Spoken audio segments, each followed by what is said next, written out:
berakhir seumur hidup berjalan. Kasih Allah tak berkesudahan, selalu baru setiap pagi. Rahmatnya pun tak pernah berakhir seumur hidup. Ya shalom, saudara. Puji Tuhan, kita bisa bertemu lagi. Ini adalah kasih dan anugerah daripada Tuhan. Ya, puji Tuhan. Semoga tidak ada yang bosan untuk datang beribadah. Ya, sama halnya kita nggak bosan menerima berkat daripada Tuhan. Amin. Siapa yang bosan diberkati Tuhan? Angkat tangan. Haleluya. Nah, saudaraku, di dalam kesempatan hari ini saya ingin menyampaikan firman Allah dengan satu topik bahasan. Tetap. Tetap itu artinya tidak berubah. Tetap setia di tengah penderitaan. Tetap setia di tengah penderitaan. Sebentar, mikir dulu ini. Gimana sih? Baik, kita akan baca dulu ayatnya untuk memahami ini.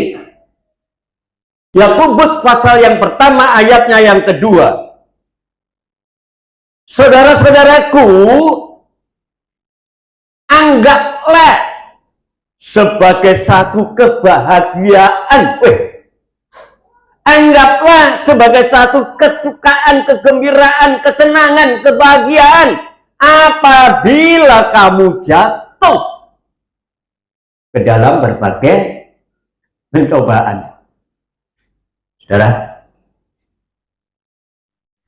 jatuh dalam berbagai pencobaan, anggap itu merupakan kebahagiaan. Seringkali kita memahami Alkitab ini, apa yang ditampilkan oleh firman Allah itu kadang tidak bisa diterima dengan otak manusia ini. Ya, nah coba bayangkan, wong jatuh dalam pencobaan, kok dikatakan berbahagia? Siapa yang senang terima pencobaan dalam hidupnya? Karena pencobaan itu adalah satu hal yang tidak menyenangkan. Pencobaan itu menimbulkan penderitaan. Ya. Jadi tidak ada seorang pun saya rasa yang ingin kena cobaan. Ya. Karena pencobaan itu mendatangkan penderitaan, saudaraku ya. Siapa yang dicobai, pasti dia akan menderita. Ya. Baik itu cobaannya muncul dalam bentuk sakit, penyakit. Siapa yang sedang sakit hari ini? Berbahagialah. Bener tak ini? Wong sakit loh, kok disuruh berbahagia? Coba firman Allah cocok nggak dengan akal kita? Nggak cocok, saudara. Tapi itu Alkitab, nggak bisa dibantah. Kalau kita jatuh dalam percobaan, sakit penyakit, punya tekanan hidup yang begitu rupa, entah itu masalah ekonomi kita merosot, kesehatan kita merosot, ya, dan yang lain sebagainya, masalah-masalah terjadi. Tapi ternyata firman Allah mengatakan supaya kita tetap bahagia. Saudara, hidup ini bagaikan kita berada di lautan. Ya, yang kadang tiba-tiba ada angin melanda dan ombak begitu besarnya datang. Ya. Kita hidup nggak menentu, saudara, hidup di dunia ini. Ya, coba bayangkan siapa yang nggak pernah mengalami kesusahan dalam hidup. Ada kalanya ombak yang besar datang, badai penderitaan muncul. Dan kalau sudah mengalami beban penderitaan, jangankan saudara tersenyum, tapi dikatakan firman Allah tetap bahagia. Ya, Coba bayangkan Tuhan pernah memberikan satu gambaran. Sebuah rumah yang dibangun baik itu di atas batu maupun di atas pasir. Apa yang terjadi? Hujan turun, banjir datang, angin melanda. Nah, apakah bisa bertahan? Yang bertahan yang dibangun di atas batu, yang di atas pasir berantakan. Jadi saudaraku, hal yang tidak menyenangkan dalam pencobaan, tapi itu yang diajarkan oleh Tuhan. Seperti pada hari ini kita dengar, berbahagialah saudara kalau kamu jatuh di dalam pencobaan. Ya, dan pencobaan ini tidak hanya satu, dikatakan jatuh dalam berbagai-bagai cobaan. Ya, jadi anggaplah satu kebahagiaan kalau kita ini jatuh dalam berbagai-bagai cobaan. Kira-kira ada enggak yang bisa bertahan? Saudara pernah lihat ada orang yang bertahan kalau dalam pencobaan? Ayo coba, mungkin tetangga punya masalah. Apakah mereka bisa bertahan? Bisa tertawa? Bahagia? Tidak. Nah, tapi apakah ada? Ada. Di dalam Alkitab, saudara-saudara, kalau Tuhan berbicara itu bukan tidak ada contohnya, bukan tidak ada buktinya. Ya. Ternyata ada satu sosok yang tahan di dalam menghadapi cobaan. Baik, kita akan membaca di dalam surat Yakub pasal yang kelima, ayatnya yang ke-11. Sesungguhnya kami menyebut mereka berbahagia, yaitu mereka yang telah bertekun. Bertekun itu sungguh-sungguh bertahan. Kamu telah mendengar ya tentang ketekunan Ayub. Ayub. Ada satu sosok namanya Ayub. Dan kamu tahu apa yang pada akhirnya disediakan Tuhan baginya. Karena Tuhan itu maha penyayang dan penuh belas kasihan. Saudara nanti akan lihat bagaimana peristiwanya Ayub ini. Ya. Jadi Ayub ini sebagai contoh bukti bahwa ternyata ada orang yang tetap bahagia di dalam menghadapi cobaan. Sekali lagi ini satu hal yang tidak mudah loh saudara. Jangankan saudara, mungkin saya saja sebagai pendeta, kalau jatuh dalam pencobaan, kira-kira masih bisa menyanyi enggak? Jangan kamu menyanyi, menyonyo.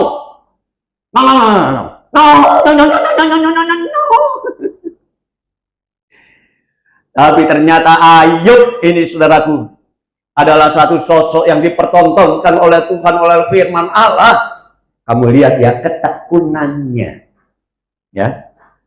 Baik, kita akan memperhatikan dulu peristiwanya. Di dalam Ayub pasal 1 ayat 1 sampai 3. Nah, ada seorang laki-laki di tanah Uz bernama Ayub. Orang itu saleh, orang itu jujur, orang itu takut akan Allah, dan orang itu menjauhi kejahatan. Hebat. Bayangkan. Hidupnya secara rohani sangat luar biasa. Sampai Alkitab sendiri menyaksikan orang itu saleh. Saleh itu suka beribadah. Jujur, takut akan Allah, menjauhi kejahatan, dan dia diberkati Tuhan. Dia mempunyai 10 anak. Ia mendapatkan 7 anak laki-laki dan 3 anak perempuan. Wih, bayangkan. Siapa yang sampai hari ini belum punya anak? Ya, tapi jangan kecil hati ya. Apa yang diinginkan Tuhan terjadilah. Ya, bayangkan. Punya 7 anak laki-laki dan anak perempuan. Dan punya 7 ekor. Ya, 7.000 ekor kambing domba. Coba bayangkan. Kalau saya yang punya, nggak repot-repot beli kari kambing di situ. Ya, diberkati 7.000 ekor, bayangkan saudara. Sedangkan bulu kambing itu bisa dibuat wool, kulitnya bisa dibuat rambak. Tidak kekurangan. Punya 7 ekor kambing dan punya 3.000 ekor onta. Saudara, onta itu kendaraan jarak jauh. Orang Majus dari timur mencari Tuhan Yesus itu naik onta. Wah. Kalau sekarang ini apa ya kira-kira? Bis antar kota. Punya 3.000 perusahaan bis. Hebat. Ya, diberkati, orang saleh, orang jujur, orang baik. Diberkati Tuhan. Dan 500 pasang lembu. 500 pasang lembu itu artinya 1.000 ekor. Satu pasang kan 2 ekor. Tidak kekurangan, mau bikin gulai, mau bikin apa, tinggal potong aja, saudara. Ya, boleh kambing boleh, gulai sapi boleh, ya. Dan 500 ekor keledai betina. Keledai ini kendaraan jarak dekat. Kalau unta itu kendaraan jarak jauh. Kalau keledai jarak dekat. Kalau sekarang mungkin apa ini? Bemo. Waduh, punya 500. Apa yang menjadi kekurangannya? Dia diberkati oleh Tuhan. Dan budak-budak, pegawai-pegawai dalam jumlah yang sangat besar. Sehingga orang itu adalah orang yang terkaya, paling kaya, paling sugih dari semua orang di sebelah timur. Bayangkan. Nggak ada yang menandingi Ayub, saudara. Ya. Orang terkaya. Jadi Alkitab sendiri itu menyaksikan berapa jumlah kekayaannya. Luar biasa. Ya. Hidupnya itu dikatakan nyaris sempurna. Kenapa? Tidak kekurangan. Ayo, coba bayangkan kalau saudara yang hidup seperti Ayub ini dan diberkati seperti semuanya bisa dibeli, semuanya bisa ditangani, ya, karena dia kaya raya, ya. Namun pada saat yang tragis, saudara, terjadi, ya, semuanya berubah. Tadi kan dikatakan, kamu bisa lihat ya, ketekunan Ayub. Ayub itu tekun itu sungguh-sungguh, ya. Apapun yang terjadi dia tetap sungguh-sungguh, ya. Apa yang terjadi kemudian? Terjadilah gangguan, terjadilah masalah, ya. Baik itu masalah ekonominya, kekayaannya, baik itu masalah kesehatannya, baik itu masalah hubungan rumah tangganya atau keluarganya, terjadi masalah. Ya, tapi dalam Yakub, ya, tadi Pak Salimaya dikatakan, pertama kita perhatikan penderitaan dalam masalah materi, harta benda. Wih, ini tidak main-main, saudara. Baik, kita akan membaca Ayub pasal 1 ayat 13 sampai ayat yang ke-17. Pada satu hari, ketika anak-anaknya lelaki dan yang perempuan makan dan minum anggur di rumah saudara mereka yang sulung, datanglah seorang pesuruh kepada Ayub dan berkata, Tuhan, ada seorang karyawannya datang ke rumah, kasih tahu, Ya, sedang lembu sapi sedang membajak, dan keledai-keledai betina makan rumput di sebelahnya. Datanglah orang-orang Seba, menyerang dan merampasnya serta memukul penjaganya dengan mata pedang. Loh, karyawannya dibunuh semua. Hanya aku sendiri yang luput, yang selamat. Kenapa kok satu orang yang selamat? Supaya dapat memberitahu akan hal itu kepada Tuhan. Hanya aku sendiri yang luput, sehingga aku dapat memberitahukan hal itu kepada Tuhan. Ya, lembu sapinya habis, karyawannya habis, dirampas, dirampok, dibunuh. Satu orang lapor. Tetapi sementara orang itu masih ngomong, masih berbicara kepada Ayub, datanglah orang lain dan berkata, karyawannya yang lain berkata, Tuhan, api telah menyambar dari langit dan membakar serta memakan habis kambing, domba, dan penjaga-penjaganya. Oh, waduh, biasa makan kikil kambing lagi nih. Ya, kan dikatakan habis dibakar oleh api yang menyambar. Ya, hanya aku sendiri yang luput sehingga aku dapat memberitahukan hal itu kepada Tuhan. Tetap ada satu orang yang selamat, lapor kepada Ayub. Bayangkan, saudara, lembunya habis, kambingnya habis. Kira-kira gimana? Ya. Nah, sementara orang itu masih menceritakan, melaporkan kepada Ayub, datanglah orang lain dan berkata, orang-orang Kasdim membentuk 3 pasukan, lalu menyerbu unta-unta dan merampasnya serta memukul penjaganya dengan mata pedang. Dipukul dengan mata pedang itu dibunuh. Sekarang kendaraan jarak jauhnya, bis kotanya, bis antar kotanya, rampok habis. Bayangkan, saudara, hanya satu orang yang selamat. Ya, hanya aku sendiri yang luput sehingga dapat memberitahukan hal itu kepada Tuhan.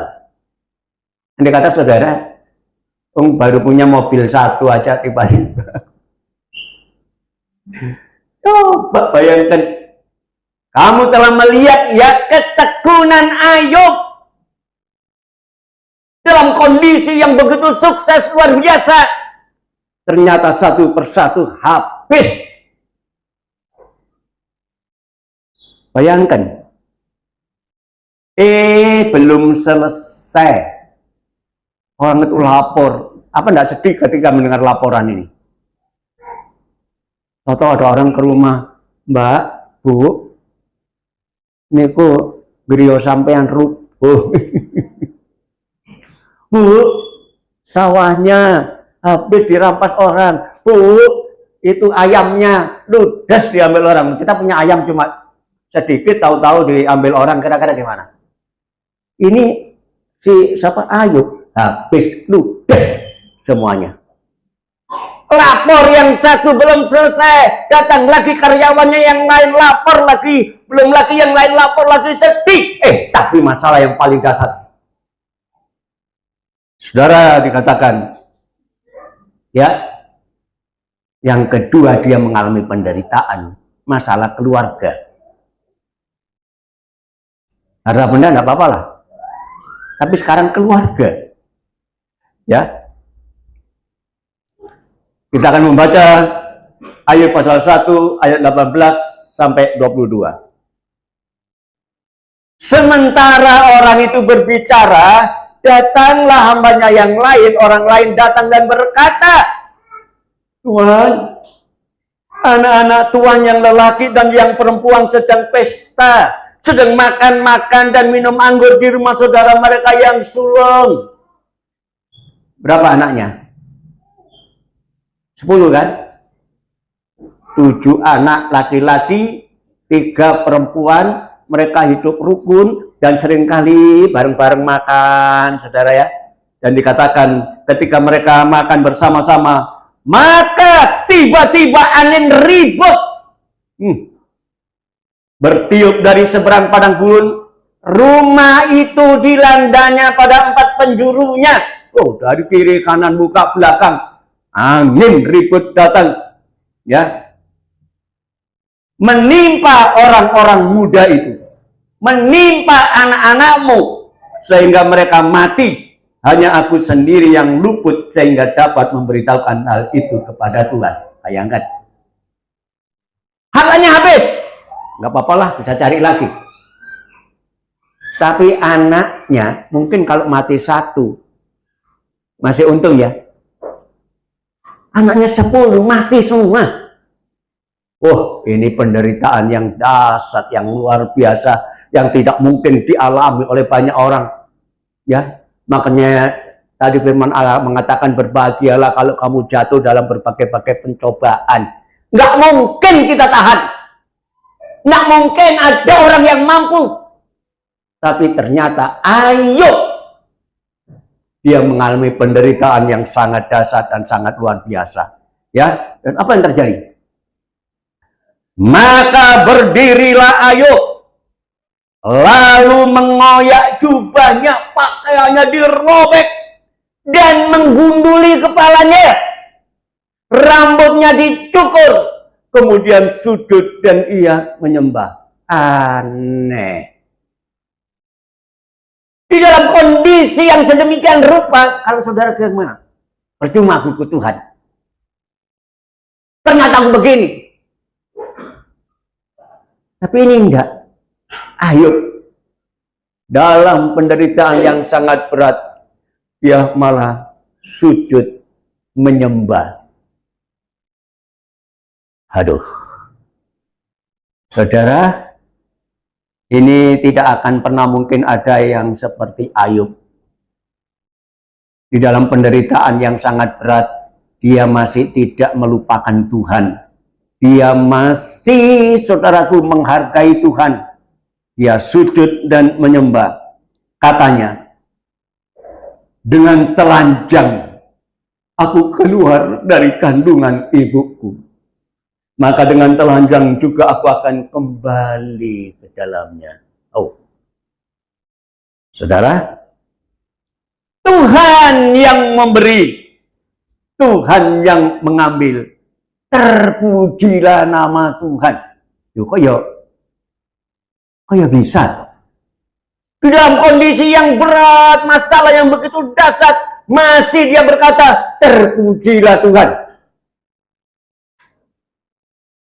Saudara, sekali lagi ini tidak masuk akal. Masa ada orang yang bisa melakukan seperti itu, tapi ternyata Alkitab mengatakan ada. Hartanya habis. Anak-anaknya habis. Bayangkan. Ternyata Ayub itu masih bertahan sebagai orang yang saleh. Orang yang tetap beribadah kepada Tuhan, orang yang takut akan Tuhan, ya, begitu dasarnya. Dan dikatakan dalam kesemuanya itu, Ayub tidak berbuat dosa dan tidak menuduh Allah berbuat yang kurang patut. Bayangkan, saudara, di dalam kondisi yang berat. Ya, saya tidak tahu keberadaan saudara bagaimana sekarang ini. Apakah saudara dalam masalah? Belajar dari Alkitab. Di dalam kondisi yang berat sekalipun, mungkin masalah ekonomi saudara, mungkin masalah pencobaan-pencobaan yang lain sedang datang kepada saudara. Mari kita belajar dari Alkitab. Satu contoh, satu teladan yang diberikan oleh Tuhan adalah Ayub. Sekali lagi, saya tidak tahu keberadaan saudara. Mungkin saudara datang ke gereja tadi dengan kondisi yang lemes. Karena ada kasus, ada masalah, ya kan? Aduh. Atau mungkin tidak datang karena kadang lemes naik tangga. Ya, saudara, Itu hal yang sangat, ya.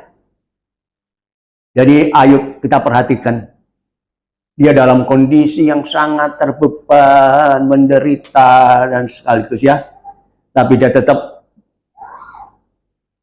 menyembah Tuhan dan berkata, semua datangnya dari Tuhan dan kembali kepada Tuhan.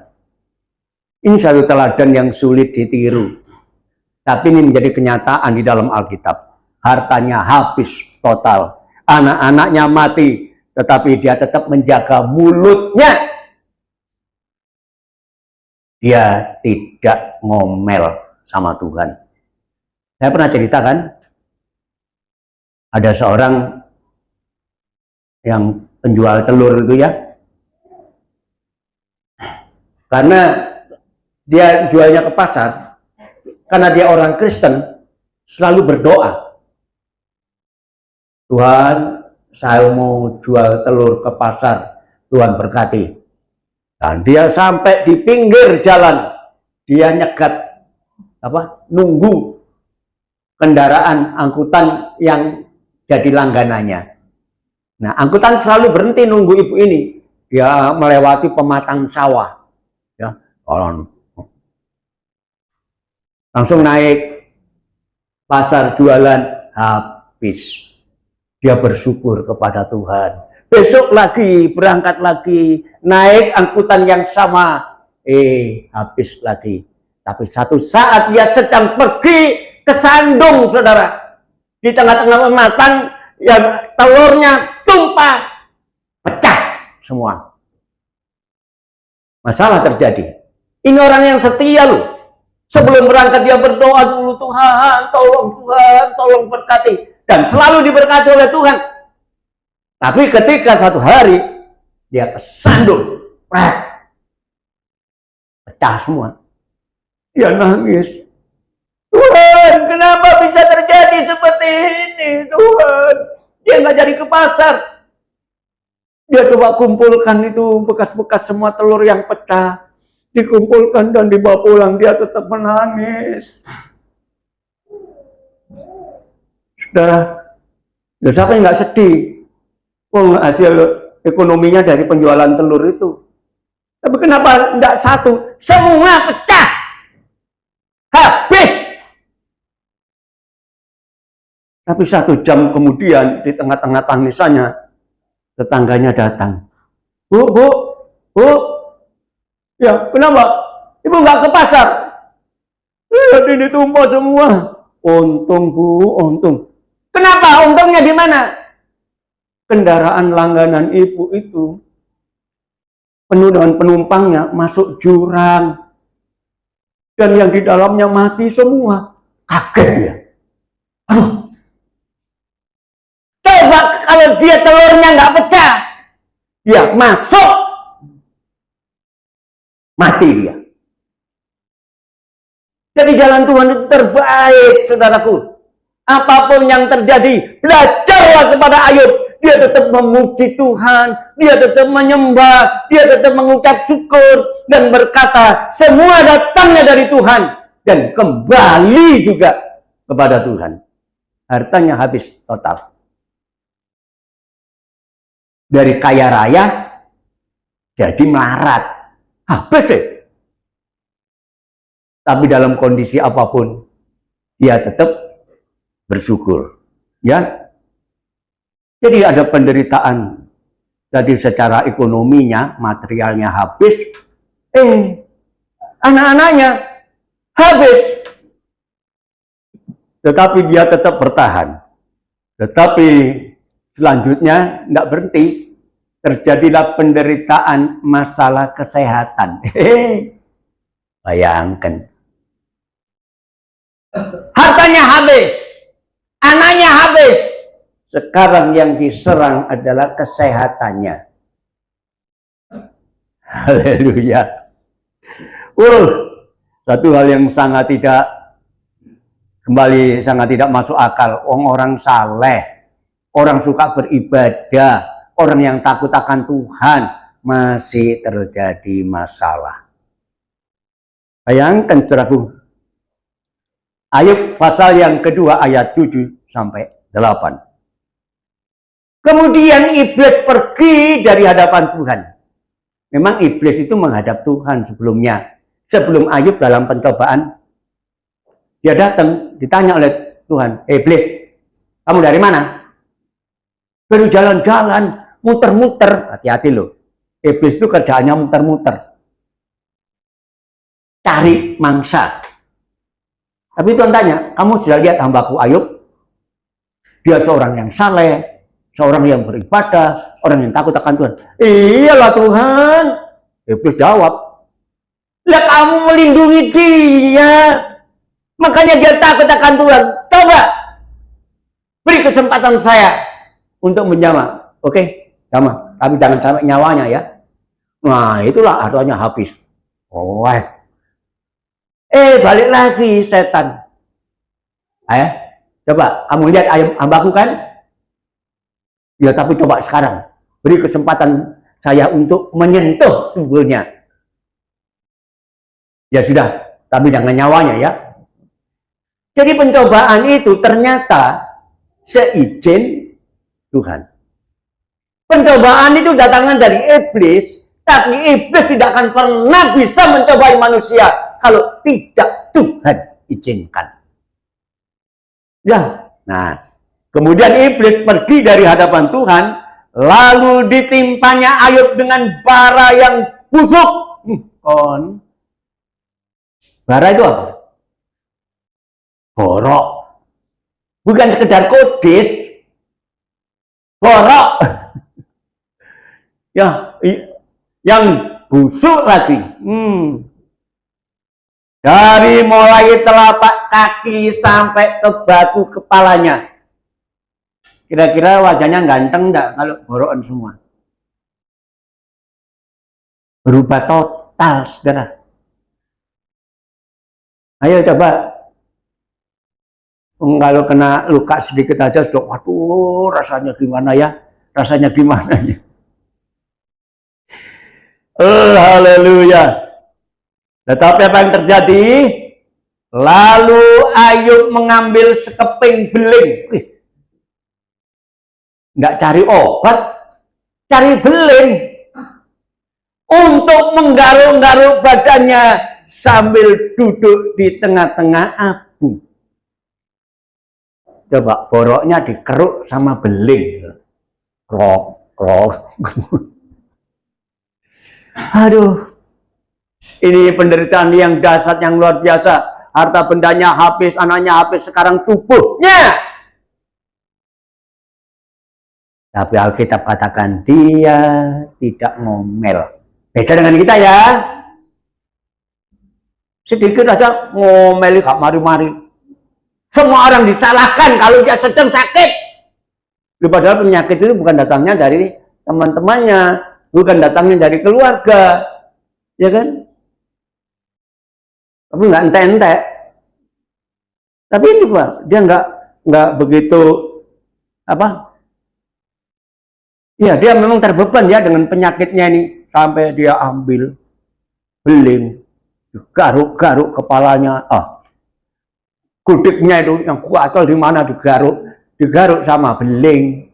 Saudara pernah garuk sama beling? Nggak masuk akal ini. Tetapi saking dia merasa sakit sedemikian rupa, digaruk-garuknya dengan beling.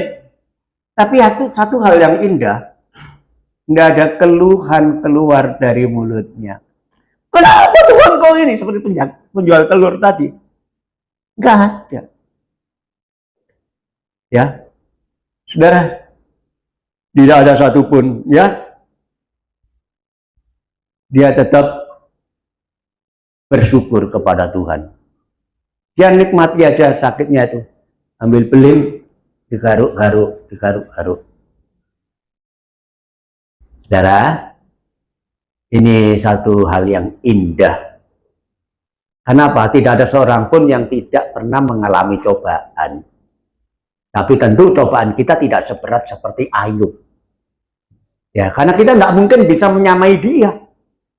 Tapi pencobaan sebab besar apapun yang sedang terjadi atas hidup kita, Mari kita tetap memuji Tuhan. Hati yang gembira adalah obat. Betul kan? Itu nyanyian loh.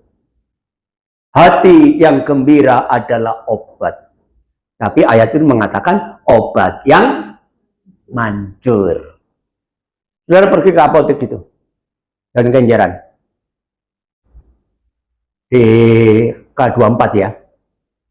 Saya pernah tegur karena ditulis hati yang gembira adalah obat. Saya bilang, Mas, siapa yang buat itu? Itu bos saya. Kasih tahu, itu kurang lengkap. Loh, kenapa maksudnya? Karena itu dia kutip dari ayat Alkitab. Ayat Alkitab mengatakan hati yang gembira adalah obat yang manjur. Nah, kurang manjurnya ini. Kok cuma berhenti sampai obat saja? Ya mungkin kalau dipasang manjur, orang nggak akan pergi ke apotek. Ya. Jadi itu benar firman Allah. Hati yang gembira adalah obat. Berarti obat hati yang senang. Ayo saudara, kita belajar dari Ayub ya. Saudara sakit apa? Sakit luar, sakit dalam? Itu betul. Saya senang naik sepeda motor, senang sekali saudara. Saya kemarin cerita sama Iraun waktu di Bonceng. Bapak ini senang naik sepeda motor. Kenapa? Karena setiap kali naik sepeda motor mesti nyanyi. Karena kan zaman neta, kalau saya jemput neta itu ambil nyanyi saya pulangnya.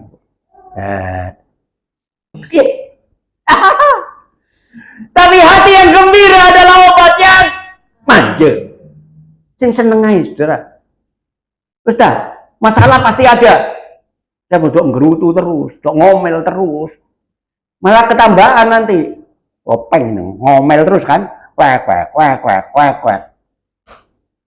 Hati yang gembira adalah obat yang manjur. Jadi saudaraku, apapun yang terjadi, bayangkan sakit tidak main-main. Tapi itu sebenarnya tidak apa-apa. Yang paling menyakitkan, ya, penderitaan masalah emosi. Ini, saudaraku. Emosi ini perasaan. Ya. Harta benda habis, keluarga habis, kena penyakit, sekarang yang diserang emosinya, perasaannya. Loh, ini kadang-kadang orang kalau sudah perasaannya terganggu. Aku gak tahu diajeni ya. Aku gak tahu dihargai. Aku gak tahu disopo. Aku gak sakit kira-kira. Ketemu orang langsung mencep. Ayo, kira-kira gak sakit hati. Kalau orang luar gak masalah. Tetapi kalau dalam diri, di dalam keluarga, itu yang bikin masalah seperti yang secara emosional. Ya coba bayangkan. Ayub pasal 2 ayat yang ke-9. Ketika melihat suaminya begitu menderita sampai sakit tidak berdaya, maka berkatalah istrinya kepadanya, Ayub, suamiku, masih bertekunkah engkau dalam kesalehanmu? No. Terus istrinya berlanjut katakan, kutukilah Allahmu dan matilah. Coba, istri tidak tambah mendukung melihat apa yang terjadi atas suaminya, malah cepet-cepet dikongkon mati. Ada di antara kita? Sudah. Suamiku, kamu masih saleh, masih hidup beribadah. Lihat kondisimu seperti itu. Itu kan semua datang dari Tuhan. Ayo, kutukilah. Loh, itu kan satu hal sangat bodoh. Disuruh nutuki Tuhan, kutukilah. Dan setelah itu, matilah. Mumpung saya masih muda, bisa cari lagi. Tapi anaknya sudah 10, saya rasa nggak muda lagi ya. Tapi dia melihat penderitaan dari suaminya sedemikian rupa. Si istri tidak malah membangkitkan semangat. Atau sebaliknya, ketika istri sedang menderita, suami tidak membangkitkan semangat, malah memojokkan sedemikian rupa. Hebat. Satu hal yang tidak bisa dipikir oleh nalar, cara berpikir manusia. Ayub, hartanya habis, dia tenang aja. Kemudian anak-anaknya habis, ya namanya anak, bilang sedih ya. Terus badannya sendiri sakit. Itu semua di luar dirinya, tapi tetap dia merasa apa ya, beban. Tapi yang paling beban, istrinya, keluarganya justru memojokkan dia.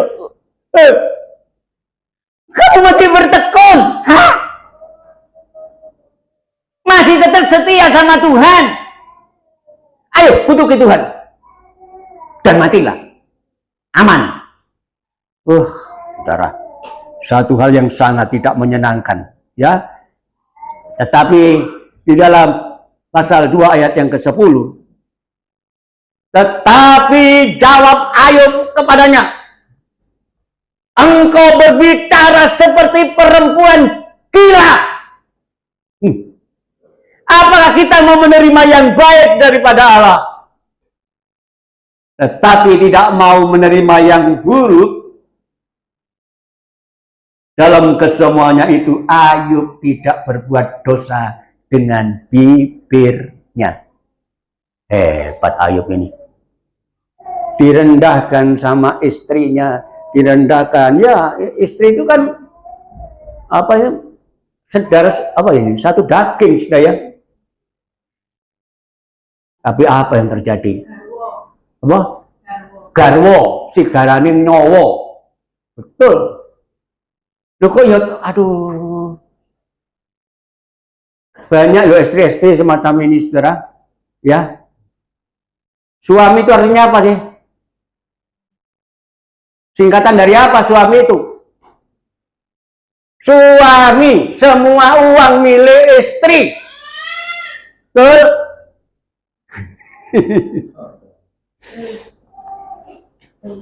Suami, semua uang milik istri. Untung di sini tidak begitu ya. Tapi satu hal yang sangat tidak menyenangkan, loh kok ya tega-teganya suaminya disuruh mati. Ya dosakan. Tapi istri daripada Ayub ini, aduh, jangan ditiru ya. Jangan ditiru. Ya. Kalau ada istri-istri di sini yang sama seperti istrinya Ayub, bertobat. Enggak malah membuat suami yang sedang begitu rupa berusaha untuk anggota keluarga, malah dipatahkan semangatnya. Dan satu hal yang sangat tidak menyenangkan, kutukilah Allah. Allahnya suruh kutuki. Tapi ternyata Alkitab mengatakan dalam semuanya Ayub tidak berbuat dosa dengan mulutnya. Dia tetap jaga mulut. Saudara, tetap setia di dalam penderitaan. Itu satu hal yang sangat luar biasa. Belum selesai istrinya menjatuhkan emosinya, ditambah lagi, saudara, terganggu emosinya, perasaannya, ya. Baik. Ayub pasal 2 ayat yang 11 sampai yang ke-13. Ketika sahabat Ayub mendengar kabar tentang segala malapetaka yang menimpa dia, maka datanglah mereka dari tempatnya masing-masing. Nah, teman-temannya dengar, waduh, sahabat kita sedang sakit ini.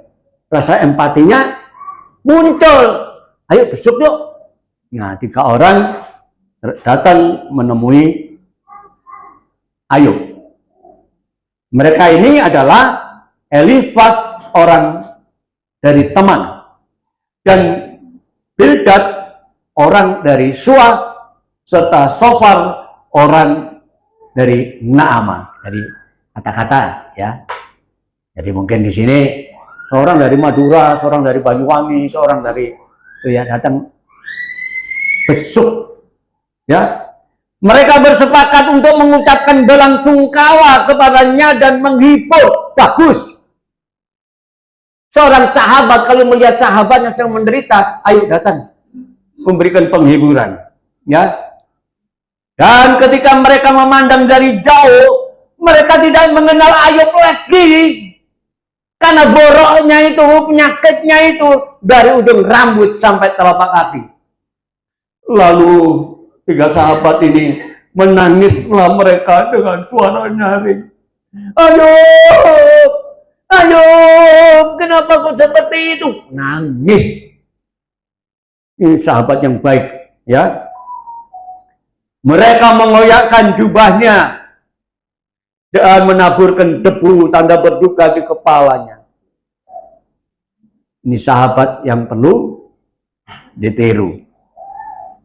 Lalu mereka duduk bersama-sama, dia di tanah. Bukan kursi. Tanda empati, dia sama-sama duduk di tanah selama 7 hari 7 malam. Gak ngadet-ngadet. Ya, duduk bersama. Seorang pun tidak mengucapkan sepatah kata kepadanya, karena mereka melihat bahwa sangat berat penderitaannya. Saudaraku, tiga sahabat ini datang untuk menghibur. Tapi apa yang terjadi? Melihat kondisi semacam itu, dia tidak tega, ya. Tapi kemudian kalau kita baca ayat-ayat selanjutnya, terjadi dialog, diskusi. Ya, si Ayub jelas dia menceritakan bebannya, penderitaannya. Tapi apa yang terjadi? Tiba teman-temannya itu menyalahkan Ayub. Allah tidak akan pernah mungkin akan menjatuhkan seperti itu kalau kamu tidak berdosa. Loh. Mulai dia mengata-ngatai Ayub, disuruh bertobat dan lain sebagainya. Ya. Sampai Ayub mendengar nasihat mereka itu bosan. Ya. Jadi ketika dia bosan mendengar nasihat mereka, kemudian Ayub berkata kepada sahabatnya ini, sebab dia disalahkan, nggak nambah membangun, emosinya tambah ditekan, dianggap dia bersalah dan suruh bertobat katanya. Ya, ayat 16 ayat yang kedua, kata Ayub kepada sahabatnya nih, hal seperti itu telah acap kali ku dengar. Apa yang engkau omongkan itu sudah banyak kali aku dengar. Kamu enak saja menyalahkan dan lain sebagainya, ya. Kamu adalah penghibur. Sialan kamu semua. Marah. Enggak malah bikin hati terhibur, malah disalahkan. Ya, kalau ada teman atau sahabat yang menderita, jangan kemudian datang menyalahkan dan sebagainya. Coba hiburlah dia, karena dia butuh kekuatan, butuh penghiburan. Tapi enggak, sampai Ayub berkata, kamu sahabat sialan. Penghibur sialan kamu. Ya, saudara. Dan satu hal yang sangat kemudian terjadi, hal yang sangat luar biasa. Ternyata Allah campur tangan atas kedatangan tiga sahabatnya ini. Ya, dan Allah langsung marah kepada tiga sahabat ini. Ya. Ayub pasal 42 ayat 7 dan 8. Setelah Tuhan mengucapkan firman itu kepada Ayub, ya, jadi sebelumnya kita sudah baca ayatnya ya, bagaimana terjadi dialog yang sangat menyakitkan malahan ya. Maka firman Tuhan kepada Elifas orang Teman itu, murkaku menyala terhadap engkau dan terhadap kedua sahabatmu, karena kamu tidak berkata benar tentang aku seperti hambaku Ayub. Ngomong kamu tuh gedabrus. Nggak benar. Nggak seperti hambaku Ayub ini. Dalam kondisi yang begitu menderita, dia selalu berkata yang benar, tidak menyakitkan hati Allah. Ya, pedagang telur itu kan nggak begitu. Tuhan, kenapa kok sampai pecah semua begini Tuhan? Aduh, rugi saya. Dia kumpulkan pecahan-pecahan itu dan bawa pulang. Ternyata kendaraan yang ditumpangi itu masuk jurang, mati semua. Dia baru ngerti sekarang Tuhan punya rencana dalam hidupnya. Ya, tapi tidak lama pun ada yang mengetuk lagi. Bu, ya ada apa? Ini Bu, saya ini punya ternak, ya, di rumah, dan saya ingin buat makanan dan campurannya itu telur. Bu, ada yang pecah enggak telurnya Bu? Hah? Kaget dia. Oh ada ini. Ada berapa Bu? Banyak. Dah saya borong semua. Akhirnya telur pecahnya itu diborong sama peternak. Rugi enggak sekarang? Jadi masalah yang terjadi itu saudaraku, bukan kemudian Allah membuat sesuatu kita menderita tanpa tujuan. Allah ingin menolong kita. Allah ingin menunjukkan kuasanya dan kasihnya kepada setiap orang. Ya, murkaku menyala terhadap engkau dan terhadap kedua sahabatmu. Ya, karena kan 3 orang kan. Karena kamu tidak berkata benar tentang aku seperti hambaku Ayub. Nah, oleh sebab itu sekarang, ambillah 7 ekor lembu jantan dan 7 ekor domba jantan dan pergilah kepada hambaku Ayub. Lalu persembahkanlah semuanya itu sebagai korban bakaran untuk dirimu. Ayo, sekarang kamu yang bertobat dengan membawa persembahan. Dan baiklah hambaku Ayub meminta doa untuk kamu. Karena hanya permintaannya lah yang kuterima. Hanya doa daripada Ayub yang kuterima. Supaya aku tidak melakukan aniaya terhadap kamu. Sebab kamu tidak berkata benar tentang aku seperti hambaku Ayub.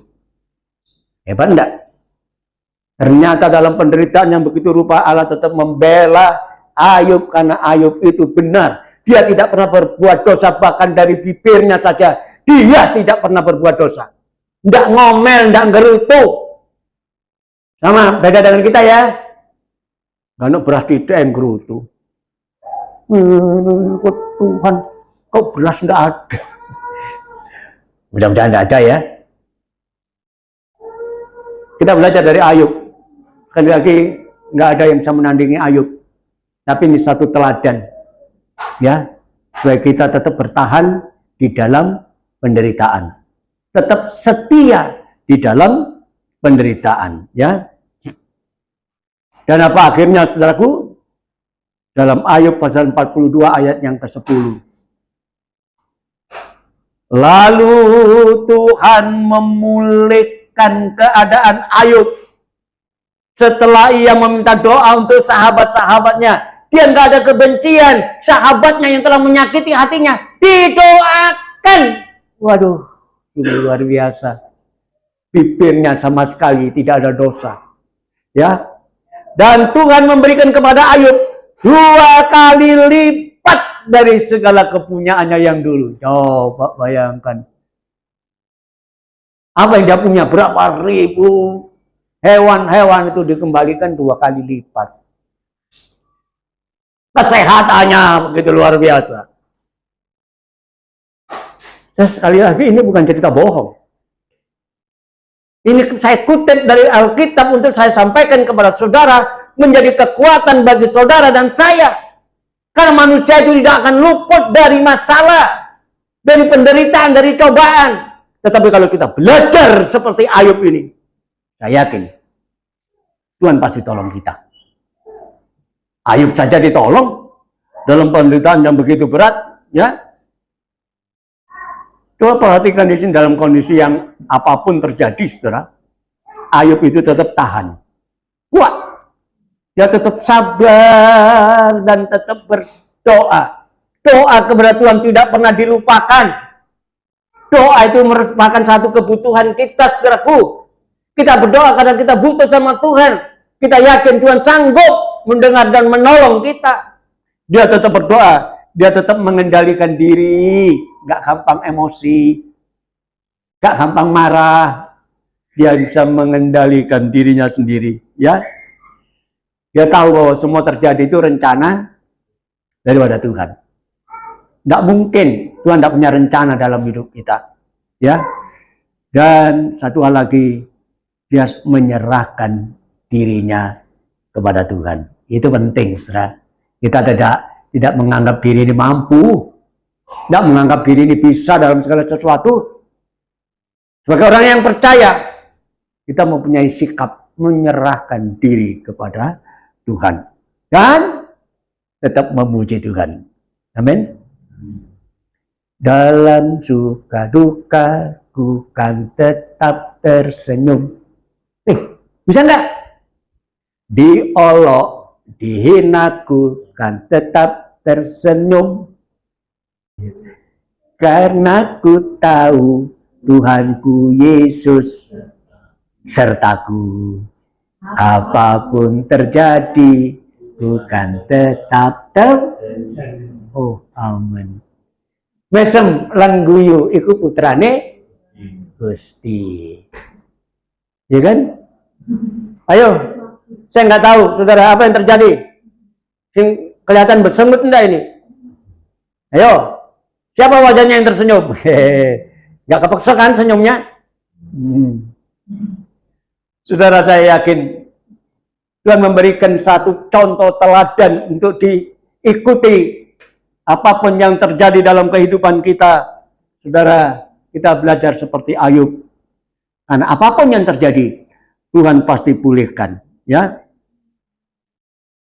1 Petrus pasal 1 ayat 6 sampai 7. Bergembiralah akan hal itu. Bergembira sing seneng, saudaraku. Sekalipun sekarang ini kamu seketika, sebentar saja harus berduka cita oleh berbagai-bagai cobaan. Ini firman Allah katakan. Bersuka citalah. Ya. Maksud semuanya ini, tujuannya ialah untuk membuktikan kemurnian imanmu. Ayo, benar enggak imannya? Datang ujian, datang cobaan, tetap percaya enggak sama Tuhan? Ya. Untuk membuktikan kemurnian imanmu yang jauh lebih tinggi nilainya daripada emas yang fana.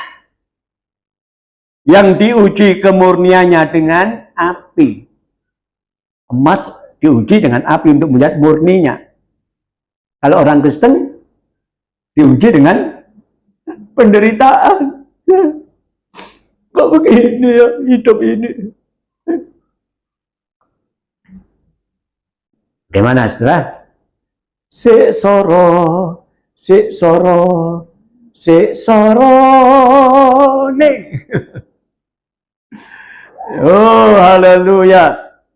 Hidup orang Kristen diuji. Ya, sama seperti emas itu diuji. Sehingga kamu memperoleh puji-pujian dan kemuliaan dan kehormatan pada hari Yesus Kristus menyatakan dirinya pada saat kedatangannya yang kedua kali. Kita dapat pujian. Oh, inilah umatku. Inilah anakku yang tahan, yang teguh di dalam menghadapi segala masalah hidup. Saudara, Tuhan Yesus tidak lama lagi loh dia akan datang. Ya, tidak lama.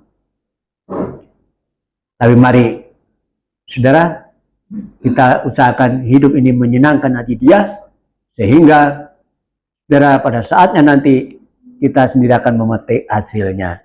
Ya, kita mendapatkan kemuliaan daripada Tuhan. Amin. Haleluya. Haleluya. Tuhan memberkati kita semua.